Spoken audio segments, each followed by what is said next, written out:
নমস্কার বন্ধুরা, Bengali food জাংশনে আপনাদের সবাইকে আবারও একবার স্বাগত জানাই। কেমন আছেন সবাই? আশা করি সবাই খুব খুব ভালো আছেন। আমিও ভালো আছি। এই সময় বাজারে খুবই এঁচোড় উঠছে, তাই আজকে আমি আপনাদের জন্য ঘরোয়াভাবে কিভাবে এঁচোড় চিংড়ি রেসিপি তৈরি করবেন সেটিই দেখাবো। আগে আমি নিরামিষ এঁচোড়ের রেসিপি দেখিয়েছিলাম, আজকে দেখাবো চিংড়ি মাছ দিয়ে দারুণ স্বাদের এঁচোড়ের রেসিপি। চলুন দেখে নিই। দেখুন, এখানে এঁচোড় আমি কেটে নিয়েছি ছোট ছোট টুকরো করে, ভালো করে ধুয়ে রেখেছি। এর সাথে নিয়েছি আলু, সেটিও ছোট করে কেটে রেখেছি। চিংড়ি মাছ, যেটি দিয়ে আজকে আমি এঁচোড়টি রান্না করব। ছোট সাইজের একটু সাদা ধরনের চিংড়ি মাছ এখানে নিয়েছি। আর নিয়েছি কাঁচা লঙ্কা, সামান্য রসুন, টমেটো কুচি, কাশ্মীরি লঙ্কা গুঁড়ো, গোটা জিরে, ধনে গুঁড়ো, গরম মশলা গুঁড়ো, গোটা জিরে, তেজপাতা, শুকনো লঙ্কা, আদা। খুবই সিম্পল কিন্তু দারুণ খেতে হয়। এখানে আমি আদা, জিরে, কাঁচা লঙ্কা, রসুনের একটি পেস্ট বানিয়ে নিয়েছি। এরপর একটি কড়াইতে গরম জল করে তাতে সামান্য লবণ দিয়ে আমি এঁচোড়টি সেদ্ধ হতে দেব। এঁচোড় কিন্তু বেশি সেদ্ধ করব না, বেশি সেদ্ধ হয়ে গেলে এঁচোড়ের টেস্টটি নষ্ট হয়ে যাবে। এরপর ঢাকা দিয়ে মিনিট 5 মতো ফোটালেই আমাদের এঁচোড় পুরোপুরি রেডি হয়ে যাবে। দেখুন, আমি দেখিয়ে দিচ্ছি। এঁচোড় হাত দিয়ে ধরলে মিডিয়াম, মানে বোঝা যাবে না নরম হয়েছে, কিন্তু ভেতরটি সুন্দরভাবে নরম হয়ে গিয়েছে। এরপর ভালো করে জল ছেঁকে নেব। অন্যদিকে ওই কড়াইতেই আমি সর্ষের তেল গরম করে প্রথমে আলুটি ভেজে নেব। আলুটি কড়াইতে দিয়ে আমি সামান্য নুন হলুদ দিয়ে দেব। নুন হলুদ দিয়ে আলুটি আমি হালকা লাল করে ভেজে নিচ্ছি। আজকের এই এঁচোড় চিংড়ির রেসিপি যদি আপনাদের ভালো লেগে থাকে তাহলে লাইক, শেয়ার ও কমেন্ট করতে একদমই ভুলবেন না। আর যদি আমার চ্যানেলে নতুন হয়ে থাকেন তাহলে চ্যানেলটি সাবস্ক্রাইব করে পাশে থাকা বেল বাটনটি চাপ দিয়ে দেবেন। তাহলে আমি যখনই কোনো নতুন রেসিপি দেব আপনারা খুব সহজেই সেটি দেখে নিতে পারবেন। আলু ভাজা হয়ে গিয়েছে। এরপর আমি চিংড়ি মাছগুলো আমি সামান্য নুন ও হলুদ দিয়ে হালকা করে ভেজে নেব। আপনারা তো সবাই জানেন যে চিংড়ি মাছ কিন্তু বেশি ভাজার প্রয়োজন পড়ে না। মোটামুটি 30 সেকেন্ড মতো থেকে 1 মিনিট ভাজলে চিংড়ি মাছ রেডি হয়ে যাবে। চিংড়ি মাছও ভাজা হয়ে গিয়েছে। এরপর চিংড়ি মাছগুলো আমি আলাদা করে তুলে নিচ্ছি। আর একটু সামান্য তেল দিয়ে আমি এবার সিদ্ধ করা এঁচোড়গুলো সামান্য হলুদ ও সামান্য লবণ দিয়ে হালকা করে ভেজে নেব।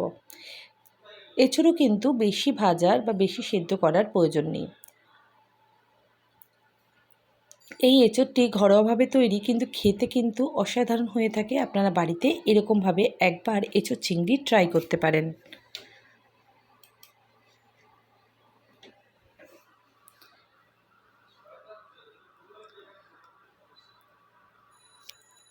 এঁচোড়গুলো ভাজা হয়ে গিয়েছে। এরপর আমি তুলে রাখছি। সাধারণত এই ধরনের রান্নাগুলোতে একটু তেলের পরিমাণটা কিন্তু বেশিই লাগে। তেল না দিলে কিন্তু খেতে টেস্টি হয় না। এরপর আর একটু তেল দিয়ে আমি কড়াইতে ফোড়ন হিসাবে তেজপাতা, শুকনো লঙ্কা ও গোটা জিরে দিয়ে দিচ্ছি। ভালো করে একটু নাড়াচাড়া করে নিচ্ছি। এরপর এর মধ্যে আমি দিয়ে দেব কেটে রাখা টমেটোগুলো। এখানে একটি ছোট সাইজের টমেটো আমি ব্যবহার করেছি। দিয়ে দিচ্ছি সামান্য হলুদ গুঁড়ো, সামান্য লবণ, যাতে টমেটোগুলো ভালোভাবে নরম হয়ে যায়। দিয়ে দিচ্ছি খুব সামান্য চিনি। সব কিছু ভালো করে মিশিয়ে নিচ্ছি। এরপর টমেটো একটু নরম হয়ে গেলেই আমি এর মধ্যে বেটে রাখা মশলাটি দিয়ে দেব। আবারও বলছি, এখানে আমি জিরে, কাঁচা লঙ্কা, আদা ও 4-5 কোয়া রসুন ভালো করে মিক্সিতে বেটে নিয়েছি। এরপর 2 চামচ মতো ধনে গুঁড়ো দিয়ে দিলাম। অল্প একটু বাটিতে জল নিয়ে মশলার বাটিতে সেটিও এর মধ্যে দিয়ে দিলাম, যাতে মশলাটি তলায় লেগে না যায় বা পোড়া লেগে না যায়।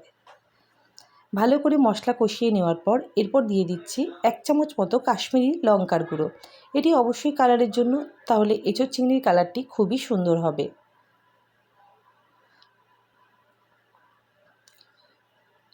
মশলা ভালোভাবে রেডি হয়ে গেলে এরপর আমি ভেজে রাখা এঁচোড়, আলু ও চিংড়ি মাছগুলো একে একে দিয়ে দেব মশলার সাথে কষিয়ে নেওয়ার জন্য। ভালো করে মশলা দিয়ে সব কিছু আমি কষিয়ে নিচ্ছি।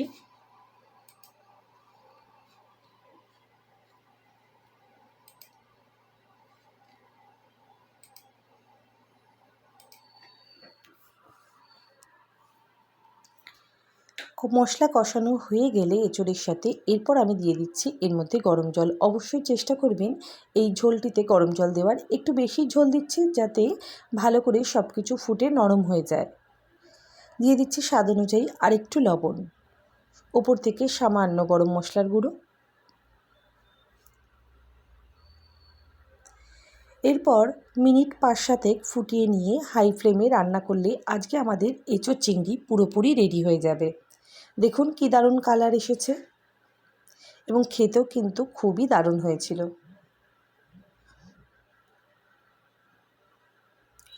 একটু হাতা দিয়ে সব কিছু ভালো করে নরম হয়েছে কিনা দেখে নিচ্ছি।